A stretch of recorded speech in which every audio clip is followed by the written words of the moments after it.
Bonjour, dans cette vidéo, j'aimerais vous dire pourquoi je suis végétarien. Il y a principalement deux raisons à cela.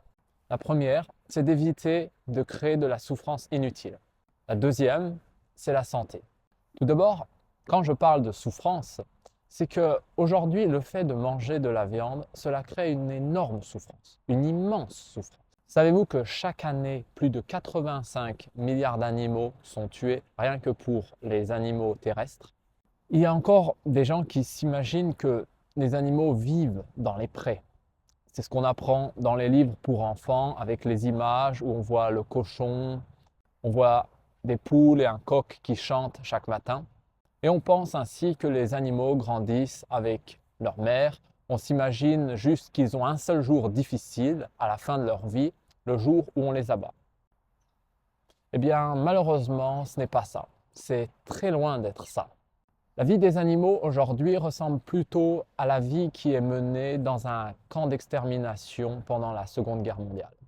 Les becs des poussins sont coupés, les queues des cochons arrachées. Les cochons adultes ne peuvent même pas se retourner car ils vivent bloqués dans des enclos minuscules. Les pieds des poules sont rongés par l'ammoniac et la saleté dans laquelle ils sont compressés les uns contre les autres toute leur vie. Et donc, lorsqu'on mange des animaux, c'est pour cela qu'on donne de l'argent. C'est pour cette industrie.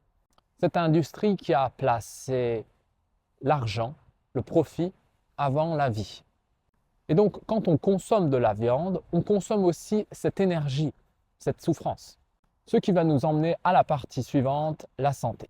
Quand je dis qu'on consomme la souffrance, l'énergie de l'animal, il n'y a rien d'ésotérique là-dedans. Comme disait Antoine de Lavoisier, rien ne se crée, rien ne se perd, tout se transforme. C'est une des bases de loi de la physique. Ainsi, l'énergie de souffrance de cet animal, où croyez-vous qu'elle va? Eh bien, en vous.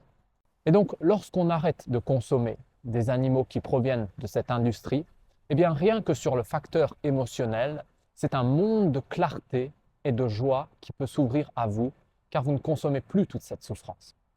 Enfin, pour ceux qui ont un doute, qui pensent que peut-être c'est difficile d'être en bonne santé quand on est végétarien, eh bien, j'ai envie de dire que la santé est notre état naturel. Il n'y a pas quelque chose à faire pour être en bonne santé, mais il y a plutôt à arrêter de faire des choses qui détruisent notre santé. La santé, c'est l'état de base d'un être humain. Donc tout ce qu'on a à faire pour être en bonne santé, c'est de ne pas détruire notre propre santé.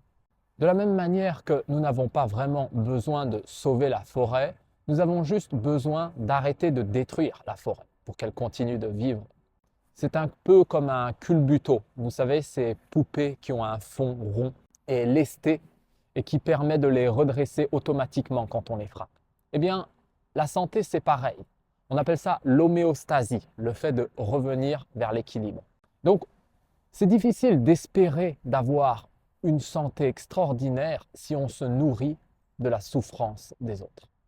Pareil, je ne pense pas qu'on puisse espérer la paix sur Terre si on crée notre société sur la persécution d'autres êtres vivants.